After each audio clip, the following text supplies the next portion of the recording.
एक गांव में सोनिया नाम की लड़की अपनी माँ और भाई के साथ रहती थी और सुनीता और सोनिया दोनों मिलकर समोसे बेचा करती थी।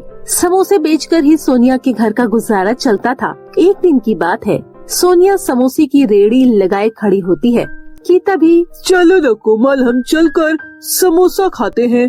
आजकल तो सभी लोग मोमोज और चिली पोटैटो वगैरह ही बेचते हुए दिखते हैं। आज बहुत दिनों बाद मुझे रेड़ी पर कोई समोसे वाली दिखी है। अरे नहीं सुमित, चलो चलकर हम लोग किसी अच्छे होटल में समोसे खाएंगे। ये रेड़ी वाले से क्या खाना? तुम इतने अमीर होने के बाद भी ये रेड़ी किसी से कैसे खा सकते हो? मुझे तो ये समझ ही नहीं आता। अरे रीना, तुम कैसी बात कर रही हो? जरूरी है कि अपने पैसों का घमंड दिखाना? अरे मैं गलत थोड़ी ना कह रही हूँ सुमित। अगर हम अमीर हैं तो इसमें दिखावा करने में क्या जाता है? दिखावा नहीं करेंगे तो हमारी अमीरियत का पता कैसे चलेगा किसी को? मैंने कुछ गलत नहीं बोला है। मुझे तुम्हारी तरह सड़क की चीजें खाने का शौक नहीं है। तुम खाओ, मैं जा रही हूँ। रीना के इतना बोलने के बाद वहाँ से रीना चली जाती है। सुमित अपने दोस्त कौशल के साथ सोनिया के समोसे की दुकान पर समोसे खाने चले जाता है। अरे 2 प्लेट समोसा लगाइए। ठीक है साहब, लगाती हूँ। दोनों दोस्त मिलकर समोसे खाते हैं। समोसे खाने के बाद जब सुमित अपना हाथ जेब में डालता है पैसे निकालने के लिए, तो वो देखता है कि मैं तो अपना वॉलेट घर पर ही भूल गया हूँ। ये सब सोनिया देख रही होती है और वो बोलती है, क्या हुआ साहब, लगता है आपके पास पैसे नहीं है। अरे मैं वो अपना वॉलेट घर पर ही भूल गया हूँ, अब मैं क्या करूँ? कोई बात नहीं, आप मुझे कल पैसे दे दीजिएगा। आपको क्या लगता है कि मैं कल आपके पैसे देने वापस आऊँगा? साहब हम गरीब हैं, मगर लोगों की मजबूरी को समझते हैं। थैंक यू, आप मुझ पर इतना ट्रस्ट कर रही हैं। कल मैं आपके पैसे आकर लौटा दूंगा। सुमित के इतना कहने के बाद सुमित वहाँ से चला जाता है। अगले दिन सुमित सोनिया के पैसे देने वापस आता है। फिर सोनिया से खूब सारी बातें करता है, जिस कारण सोनिया को बहुत ही अच्छी लगने लगती है।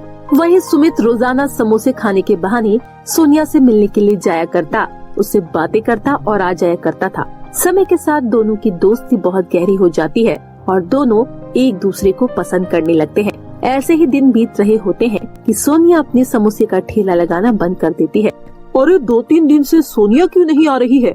लगता है सोनिया की तबीयत खराब हो गई है, पर मुझे तो उसका घर पता नहीं है। मैं उसे कहाँ जाकर ढूंढूं? चलो कोई नहीं, थोड़े दिन बाद आता हूँ। सोनिया ठेला लगाना बंद कर देती है। सोनिया का भाई दीपू दारू पीकर आता और दिन रात घर में कलेश करता था, जिसकी वजह से सोनिया और उसकी माँ सुनीता समोसे नहीं बना पाती थी। दूसरी ओर सुमित 2-3 दिन बाद फिर से सोनिया को ढूंढता हुआ वापस आता है और मन ही मन सोचने लगता है, लगता है कि उस दिन हमारी आखिरी मुलाकात थी और अब सोनिया मुझे वापस नहीं मिलेगी। और फिर निराश होकर सुमित वहाँ से चला जाता है। ऐसे ही समय बीतता है और सुमित वापस से अपने ऑफिस के काम में बिजी हो जाता है। वहीं दूसरी ओर दीपू शराब पी के घर आता है और सोनिया से बोलता है, सोनिया की बच्ची, कहाँ पर है तू? चल पैसे निकाल।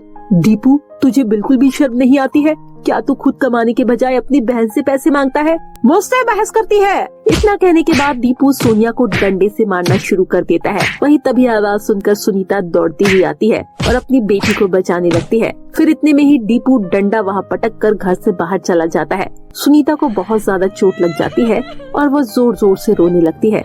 तभी सुनीता बोलती है, सोनिया बेटा चल, मैं तेरी सिकाई कर देती हूँ। मैं तो तेरे लिए ही जिंदा हूँ। बस एक बार तेरी शादी हो जाए, फिर मैं चैन से मर सकूंगी। और फिर सुनीता सोनिया की सिकाई करने लगती है। ऐसे ही दिन ब दिन दीपू की हरकतें बढ़ती ही जाती है। वो शराब पीकर घर आता और मार पिटाई करता। हमें घर के लिए कुछ सब्जी और राशन भी लेना है और मुझे एक अच्छा सा सूट भी लेना चाहिए। हाँ बेटा, तुम्हारा जो भी लेने का मन है ले ले। ठीक है माँ। और ऐसे ही सोनिया सूट लेने के लिए एक दुकान पर जाती है। अरे भैया, ये वाला सूट कितने का है? ये पीले वाला? अच्छा मैडम, ये वाला सूट 500 का है। सुनीता और सोनिया दोनों सूट ले रहे होते हैं। तभी वहाँ पर एक औरत अपनी बेटी के साथ आती है। वो औरत और कोई नहीं, सुमित की माँ होती है। सुनीता और सोनिया दोनों इस बात से अनजान थी कि वो सुमित की माँ है। चला बेटा, तुम चल करके एक अच्छा सा सूट ले लो। अरे नहीं मम्मी, आजकल सूट कौन पहनता है? सब जींस टॉप पहनते हैं। पर फिर भी आप बोल रही हो तो मैं चल कर ले लेती हूँ। तो सुमित की माँ की नजर सोनिया पर पड़ती है। सोनिया बहुत ही सुंदर लड़की थी, जिसकी वजह से सुमित की माँ को सोनिया पसंद आ जाती है। परंतु वो सोनिया से कुछ भी बात नहीं करती। सोनिया और सोनिया की माँ सुनीता उस दुकान से चले जाते हैं। ऐसे ही दिन बीत रहे होते हैं। एक दिन सोनिया का भाई दीपू शराब के नशे में धुत होता है और वो सड़क क्रॉस कर रहा होता है। तभी उसका सुमित की गाड़ी से एक्सीडेंट हो जाता है। सुमित उसे अपनी गाड़ी में बैठाकर अस्पताल ले जाता है। जब दीपू की एक्सीडेंट की खबर दीपू की बहन सोनिया को लगती है तो सोनिया और उसकी माँ सुनीता दोनों भागे भागे अस्पताल आते हैं और सुमित को देखकर सोनिया बोलती है, अरे सुमित, तुम यहाँ कैसे? अरे सोनिया, तुम कहाँ गायब हो गई थी? अच्छी दोस्ती निभाई तुमने भी मेरी गरीबी का फर्क दिखा ही दिया। सोनिया बेटा, तुम इस लड़के को कैसे जानती हो? सुनीता के पूछने पर सोनिया उसे सभी बात बताती है। सोनिया की माँ सुनीता गरीब है, इसीलिए वे इस रिश्ते के लिए मना कर देती है और वो दीपू को अस्पताल से डिस्चार्ज करवाकर घर ले जाते हैं। ऐसे ही दिन बीत रहे होते हैं कि एक दिन सुमित अपनी माँ को लेकर सोनिया के घर आ जाता है। सोनिया बेटा, क्या तुम घर पर हो? तभी सोनिया अंदर कमरे से निकलकर बाहर आती है। सोनिया को देख कर के सुमित की माँ बहुत ही ज्यादा खुश हो जाती है, क्योंकि सोनिया वही लड़की थी जिसे बाजार में उन्होंने पसंद किया था। अपनी बेटी की पसंद करके वो फूल ही नहीं समाती और फिर वो सोनिया की माँ से सोनिया का हाथ मांग लेती है। थोड़े ही दिनों में सोनिया और सुमित की शादी हो जाती है। सुमित सोनिया के भाई दीपू को भी अपने साथ काम पर लगा लेता है। ऐसे ही सोनिया को एक बहुत ही अच्छा परिवार मिल जाता है, जिसमें सोनिया की सभी ख्वाहिशें पूरी हो जाती है और सोनिया की माँ भी अब हंसी खुशी से अपने बेटे दीप के साथ रहने लगती है। तो मेरे प्यारे दोस्तों, कैसी लगी आपको हमारी ये कहानी? हमें कमेंट करके जरूर बताइएगा। और यदि आपको ये कहानी अच्छी लगी हो तो इसे अपने दोस्तों के साथ शेयर करना ना भूले। फिर मिलते हैं आपसे एक नई और इंटरेस्टिंग कहानी के साथ। तब तक के लिए बाय बाय, टेक केयर।